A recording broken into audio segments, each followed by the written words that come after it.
देखो जरा, next topic अब हम स्टार्ट करते हैं इसके अंदर, जो कि इंपॉर्टेंट है।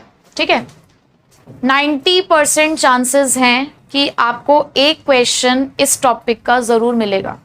ठीक है, तो देखो जरा क्या है कैजुअलाइजेशन ऑफ वर्कफोर्स। हमने दो टाइप्स के वर्कर्स पढ़े थे, कौन कौन से?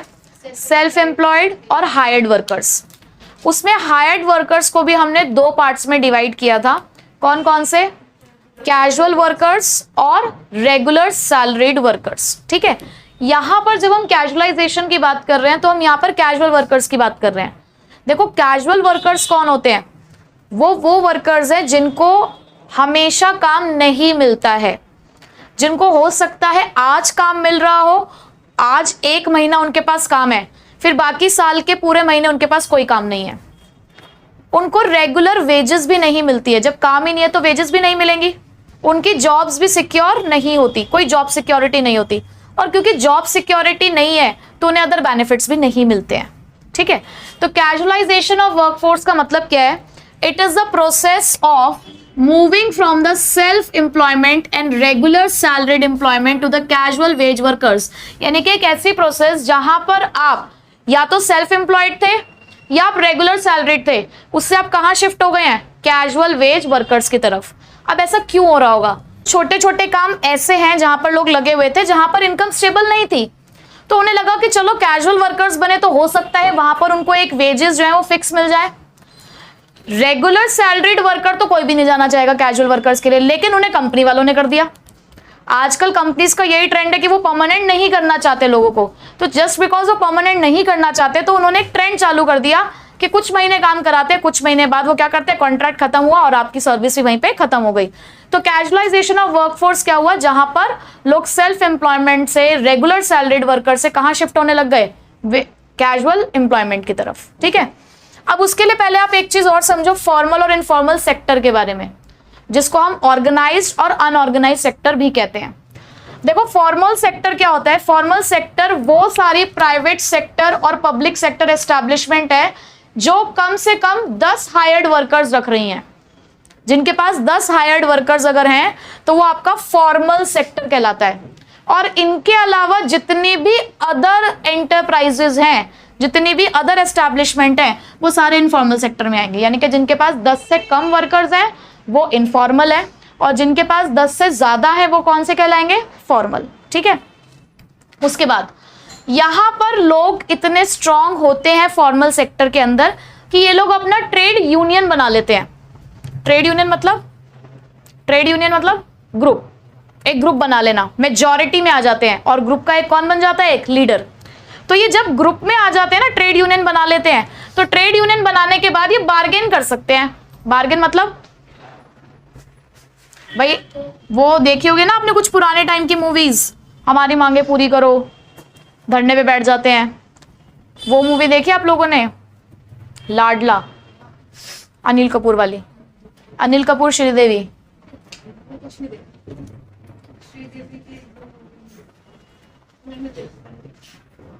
उसमें मतलब बेसिकली वो मूवी ना उसमें फैक्ट्री के लोगों के ऊपर ही है। तो वो उसके अंदर क्या होता है कि भाई फैक्ट्री में बहुत सारे लोग काम करते हैं, तो अनिल कपूर क्या बनता है? उनका लीडर बनता है। वो ट्रेड यूनियन बनाता है, उसका वो लीडर बन जाता है।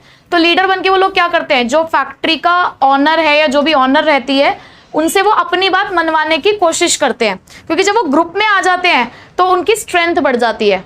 तो यहाँ पर वो क्या करते हैं? ट्रेड यूनियंस बनाकर बार्गेन कर सकते हैं एम्प्लॉयर्स के साथ अपनी वेजेस के लिए या अदर सोशल सिक्योरिटी मेजर्स के लिए, मतलब कि अपनी और सिक्योरिटीज के लिए। उसके अलावा यहां पर क्योंकि मोस्टली लोग सेल्फ एम्प्लॉयड वर्कर्स ही हैं, 10 से कम लोग काम कर रहे हैं, तो बाकी कहाँ काम कर रहे होंगे? सेल्फ एम्प्लॉयमेंट में ही होंगे। यहाँ पर लोग क्या होते हैं? फार्मर होते हैं, लेबर्स होते हैं, छोटे मोटी एंटरप्राइज चलाने वाले लोग होते हैं, बहुत ही कम पैसों वाले लोग हैं जो अपना छोटा मोटा बिजनेस कर रहे हैं। तो इसीलिए यहाँ पर इन लोगों के साथ ये ट्रेड यूनियन वाला फंडा ही नहीं है। 10 से कम लोग काम कर रहे हैं तो कहाँ की ट्रेड यूनियन बनेगी उनकी? तो यहाँ पर कोई बार्गेनिंग नहीं हो सकती इनफॉर्मल सेक्टर में। उसके बाद जो भी फॉर्मल सेक्टर में काम करने वाले एम्प्लॉयज हैं उनको रेगुलर इनकम मिलती है, अदर सोशल सिक्योरिटी बेनिफिट्स भी वो एंजॉय करते हैं। अदर सोशल सिक्योरिटी बेनिफिट्स मतलब प्रोविडेंट फंड, पीएफ मिलता है, ग्रेचुइटी मिल सकती है, उसके अलावा और क्या बेनिफिट्स चाहिए हो सकते हैं? काफी है इतना? जॉब सिक्योरिटी है, स्टेबल इनकम मिल रही है आपको, ऐसा नहीं है कि आपको कभी भी जॉब से निकाला जा सकता है, तो यहां पर आप स्टेबल हो, ठीक है, यहां पर आप थोड़े से सिक्योर हो। लेकिन इनफॉर्मल सेक्टर में ऐसा कुछ भी नहीं है, ना तो रेगुलर इनकम है, ना ही आपके पास सोशल सिक्योरिटी बेनिफिट है, यानी कि यहां पर बिल्कुल भी स्टेबिलिटी नहीं है, जॉब सिक्योरिटी यहां बिल्कुल नहीं है, ठीक। कभी भी आपको आपके जॉब से निकाला जा सकता है विदाउट गिविंग एनी नोटिस, बिना किसी नोटिस के। ऐसा नहीं कि यहां लोग निकलते नहीं है, बट यहां पर ना एक टाइम पीरियड होता है, अगर कभी आपकी जॉब को चेंज करना है या हमें आपको हटाना भी है तो यहां पर एक नोटिस दिया जाता है, आपको पहले इन्फॉर्म कर देते हैं। लेकिन यहां ऐसा कुछ नहीं है, यहां कभी भी आपकी जॉब जा सकती है, ठीक है। उसके अलावा यहां पर ना कुछ लेबर लॉज बने हुए हैं, अगर कभी एज अ वर्कर आपके साथ कुछ गलत हो रहा है, आपके राइट्स का वायलेशन हो रहा है किसी फैक्ट्री के अंदर, तो कुछ लेबर लॉज बने हुए हैं जो आपके प्रोटेक्शन के लिए खड़े हैं। मतलब आप उन लेबर लॉज को यूज करते हुए कंपनी के अगेंस्ट, इंडस्ट्रीज के अगेंस्ट केस फाइल कर सकते हो, यहां आपको लीगल प्रोटेक्शन है इन शॉर्ट। लेकिन यहां आपके पास कोई लॉ ऐसा नहीं बना हुआ है, यहां पर आपको कोई लीगल प्रोटेक्शन नहीं मिलेगी, ठीक है। उसके अलावा यहां टेक्नोलॉजी लेटेस्ट इस्तेमाल की जाती है और प्रॉपर अकाउंट्स मेंटेन किए जाते हैं, मतलब आपके पेरोल्स बनते हैं, प्रॉपर सैलरी पेरोल बनता है आपका, तरीके से सैलरी को कैलकुलेट करना है, वो प्रॉपर तरीके से सब कुछ चलता है। लेकिन क्योंकि यहां पर ऑन रिकॉर्ड है सब कुछ, लेकिन यहां पर आउटडेटेड टेक्नोलॉजी इस्तेमाल हो रही है, प्रॉपर अकाउंट्स मेंटेन नहीं हो रहे हैं, ठीक है। तो कौन सा सेक्टर ज्यादा आपको सही लग रहा है? Obviously organise sector. But India में क्या देखने को मिल रहा है ज्यादा से ज्यादा? इनफॉर्मलाइजेशन, लोगों की शिफ्टिंग हो रही है फॉर्मल से किसकी तरफ?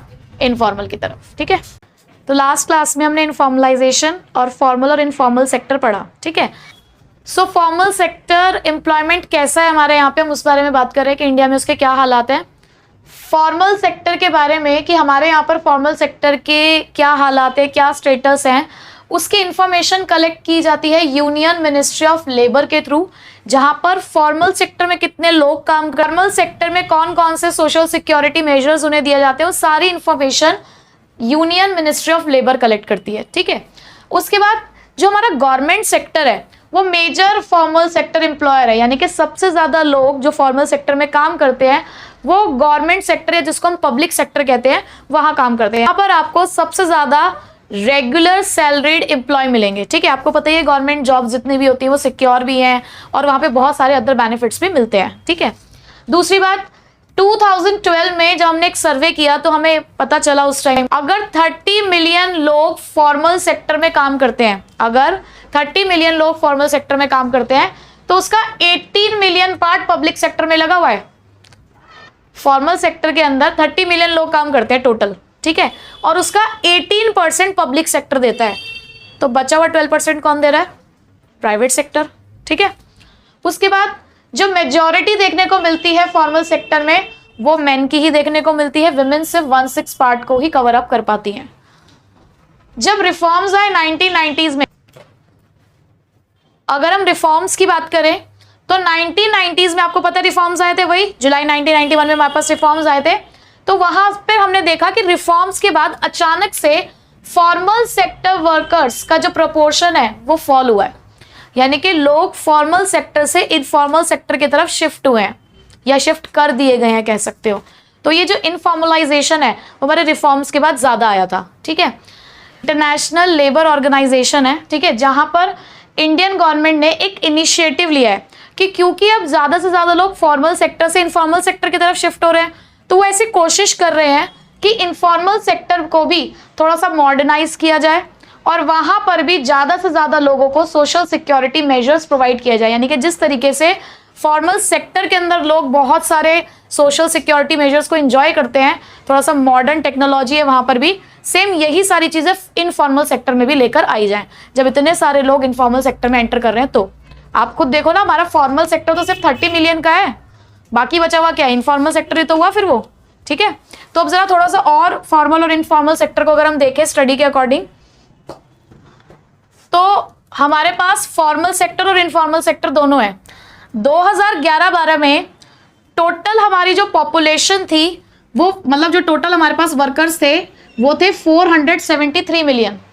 इस 473 मिलियन में 30 मिलियन वर्कर्स फॉर्मल में है, तो 443 वर्कर्स इनफॉर्मल सेक्टर में है।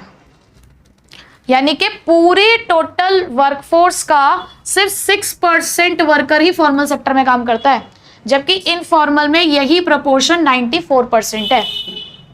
कितना डिफरेंस है, बहुत बड़ा डिफरेंस है, ये बहुत बड़ा गैप है। इसी को अगर हम मैन और विमेन के बेसिस पे डिवाइड करें तो फॉर्मल सेक्टर के अंदर, क्योंकि हमने अभी पढ़ा कि जो डोमिनेंस है वो मैन का है, तो यहां पर फॉर्मल सेक्टर में मैन 24 मिलियंस है और विमेन सिर्फ 6 मिलियन है, जहां पर ये हम कह सकते हैं कि मैन 80% काम करते हैं फॉर्मल सेक्टर में और विमेन्स 20%, टोटल जितने भी वर्कर्स काम करते हैं।